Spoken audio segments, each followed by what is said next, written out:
A structural engineer named Priya Nair was on a routine site visit to Guangzhou in 2019, checking out a project for her firm, when her local host asked if she had an extra afternoon before her flight home.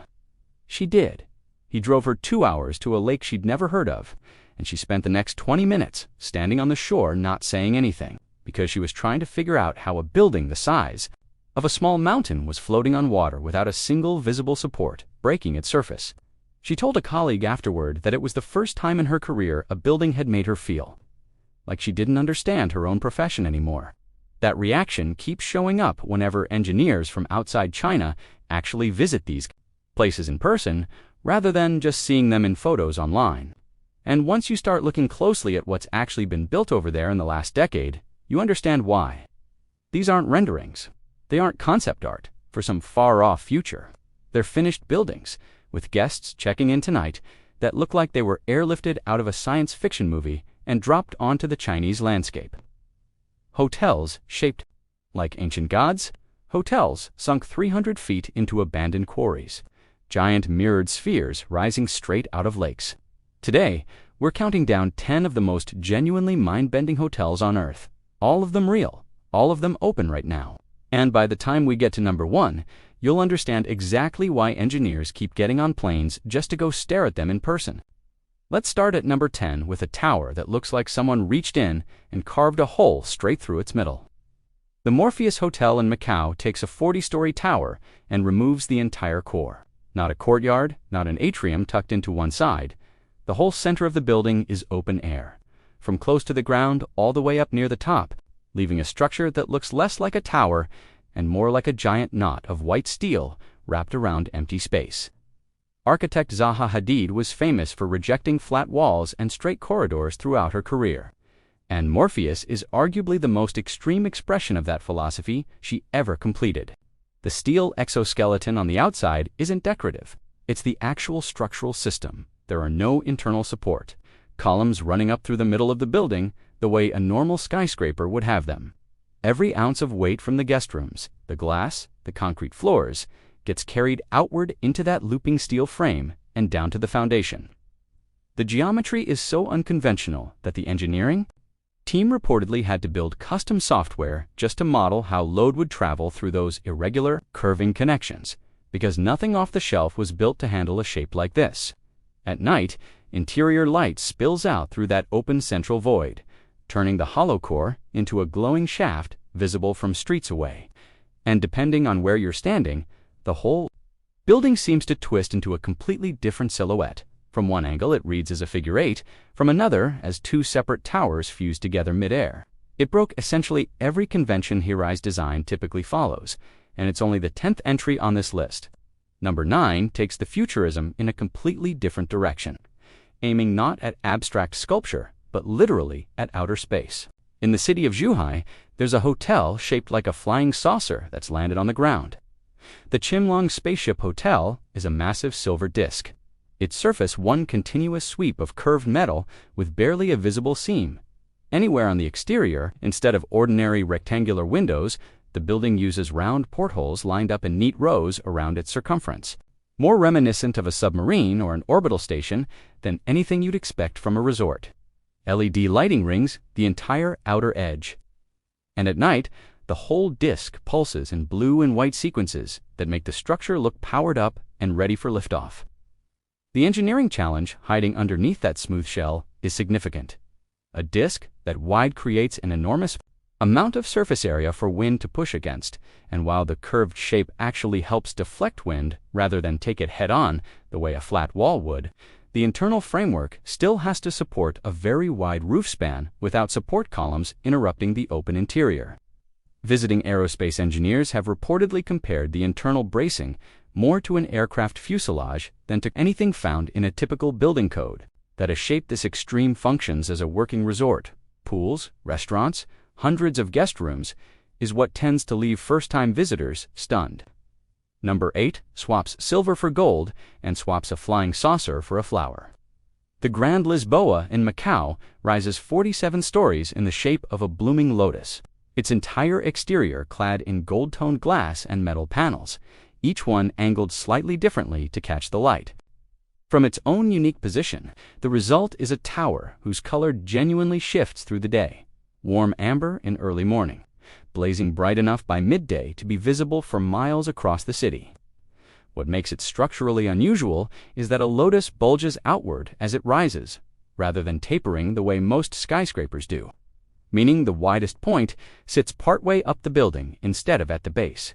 That inverted geometry forces engineers to design supports capable of holding significant weight out in open air. Well beyond the footprint of the floors below, essentially each pedal section functions as its own cantilevered wing, held up by steel framing tucked behind the gold panels.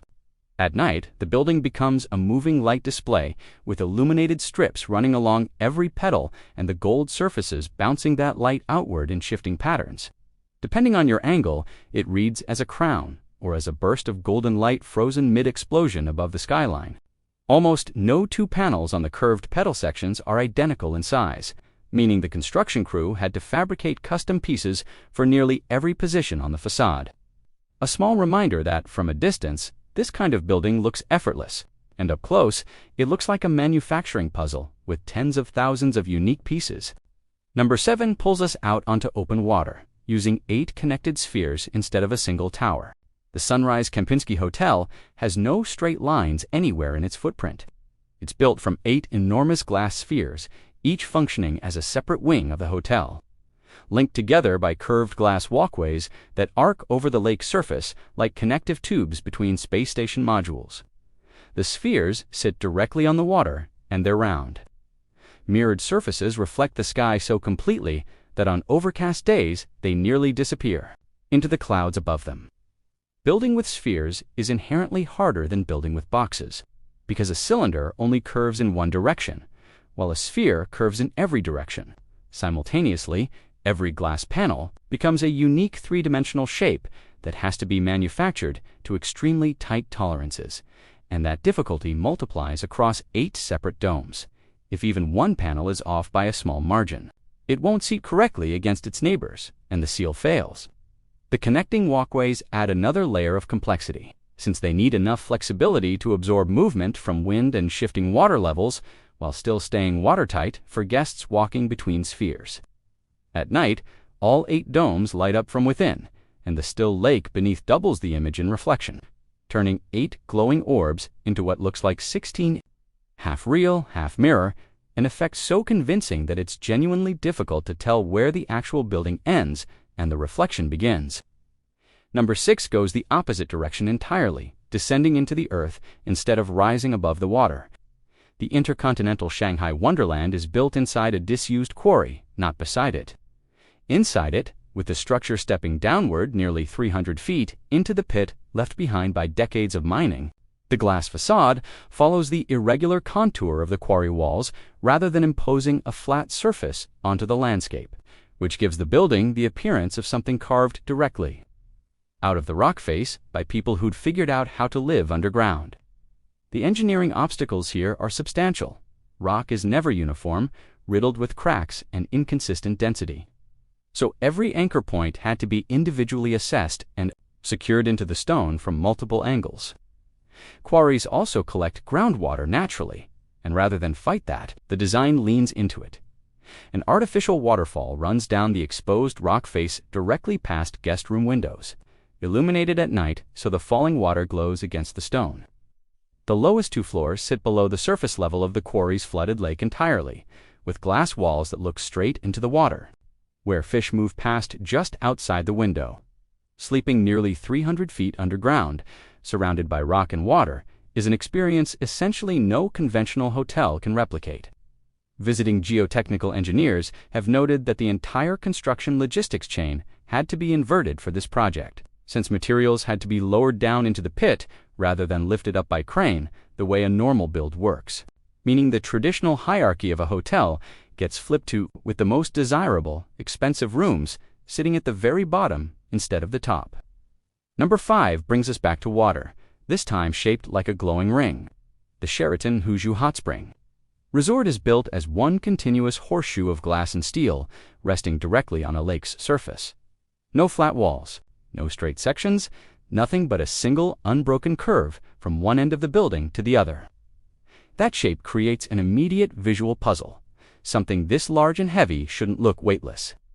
And yet, because the curve never interrupts itself, and the glass reflects sky and water so effectively, the whole structure appears to hover just above the lake rather than sit on it. The structural challenge of a horseshoe is that the two ends of the arc never actually connect, leaving an open gap along the bottom of the ring that the building still has to support tons of steel and glass held aloft with. Nothing directly underneath the center span, all while managing wind loads that behave unpredictably against a continuously curved surface, closer to bridge engineering than conventional hotel construction. At night, the ring lights up from end to end, and its reflection in the still water below completes the shape into a full glowing circle, turning what's a horseshoe above the surface into a perfect halo when you include the mirror image beneath it. Number 4 abandons curves entirely and goes in on sharp angles and mirrored glass. The Hotel Eclat is built entirely from flat panes of reflective glass, but no two panels sit at the same angle, giving the facade the appearance of a massive gemstone cut and faceted by a jeweler rather than a conventional building elevation. There isn't a single curved surface anywhere on it. The effect on sunlight is dramatic. Instead of bouncing off in one direction the way light reflects off a normal glass tower, it splits apart across dozens of angled panels simultaneously, so the reflections shift constantly. As the sun moves and the building seems to change shape throughout the day, occasionally appearing to vanish entirely when its reflections happen to match the sky behind it. Building this kind of facade is considerably harder than a standard glass curtain wall, which typically uses a repeating grid of identical rectangular openings. Here, every structural beam had to be custom cut to its own unique angle, and every connection point on the frame is effectively one-of-a-kind. Engineers reportedly compared the precision required to assembling an aircraft fuselage rather than a conventional building skin. At night, the interior lighting turns every angled pane into its own glowing facet, and the whole tower becomes a lit geometric puzzle. Getting the angling right required extensive computer modeling across every hour of daylight and every season, partly for visual effect and partly for a genuinely practical safety concern, making sure the reflections wouldn't glare into traffic or concentrate sunlight into dangerous hotspots anywhere nearby. Number 3 trades sharp geometry for mythology, turning ancient legend directly into architecture. The Tianxi Hotel doesn't read as a hotel from a distance at all. It reads as 3 enormous robed figures, standing 41 stories tall, gazing out over the landscape. The figures represent Fu, Lu, and Shou, 3 deities from Chinese tradition associated with fortune, prosperity, and longevity, and they aren't ornamental add-ons bolted to a conventional tower underneath. They are the building. Every floor sits inside the bodies of these 3 figures. The robes form rows of guest rooms, the head's house, the most exclusive suites. The arms wrap around as functional wings of the structure, and every window had to be individually placed to align with the sculptural geometry, fitting into a fold of fabric, the edge of a sleeve, a section of a beard. Achieving this required treating the entire building as a genuine 3-dimensional sculpture rather than a box with decoration. Applied afterward, rounded surfaces, protruding faces, extended arms holding symbolic objects, all formed from poured concrete and structural steel at a scale of over 400 feet tall while still functioning as a code-compliant hotel underneath. Facial features alone required custom concrete formwork, and the raised hands, which hold traditional symbolic objects, are structural elements engineered to bear real weight at extreme height. At night, the outlines of all 3 figures are traced in light, turning the skyline into something closer to myth made physical than architecture. Visiting architects who'd only seen photographs beforehand have reportedly assumed the figures were a decorative fiberglass shell wrapped around an ordinary tower, and been genuinely surprised on arrival to find every window is a real guest room. Every floor meets standard building code, and there's nothing else quite like it anywhere else in the world. Number 2 wraps an entire skyscraper in what looks like a golden net. The Wanda Rain in Wuhan is covered in a gold-toned exterior lattice that spans the full height of the tower, like a piece of woven metal jewelry. This isn't a thin decorative screen bolted onto the glass beneath it. It's a genuine 3-dimensional structural frame, standing out from the building's surface enough to create real depth, shadow, and shifting detail depending on your viewing angle. From a distance, it reads as delicate, almost lace-like, hundreds of crossing lines forming patterns that only become clear the longer you look. Up close, the precision is obvious in every joint and connection point. That lattice does triple duty. It contributes to the building's structural support, functions as a sunshade that reduces interior heat gain, and doubles as a massive piece of public art, catching sunlight during the day and glowing after dark like the internal wiring of some larger machine. The engineering challenge is substantial, because metal expands and contracts significantly with temperature change, and over the full height of a skyscraper, that thermal movement adds up fast. Every joint in the lattice had to be designed to absorb that expansion and contraction, without cracking or pulling loose from the structure. Underneath, while also managing the additional wind drag a lattice surface creates compared to smooth glass. The thermal expansion modeling for this project was reportedly complex enough that the design team brought in specialists more commonly associated with aerospace airframe design than building facades. And that brings us to number 1, a project so ambitious it essentially rewrites what a single building can attempt to be. The Hilton Wujian Fujian Resort is, as far as anyone can tell, the largest fully spherical structure on Earth. A complete glass and steel globe rising directly out of a lake like a planet that decided to settle on the water's surface. The scale is the first thing that overwhelms people. This isn't a modest dome. It's a genuine sphere large enough that as you approach it across the lake, it gradually fills your entire field of view. The mirrored glass surface reflects sky and water so thoroughly that the sphere's visibility changes dramatically with the weather. On overcast days, it nearly vanishes into the gray sky, and on clear days it reflects blue sky and clouds so convincingly it can look like a hole punched straight through the horizon. We already covered spheres earlier at number 7 with the Sunrise Kempinski, where the core challenge was curving glass in every direction simultaneously. But that project used 8 separate domes, each a fraction of this size. Here, the sheer single-sphere scale multiplies every one of those problems at once. A structure this large means the steel frame has to span an enormous distance without a single interior support column, interrupting the curve, and because the base sits directly in water, the foundation has to account for the continual, ongoing movement of the lake beneath it, not a static footing.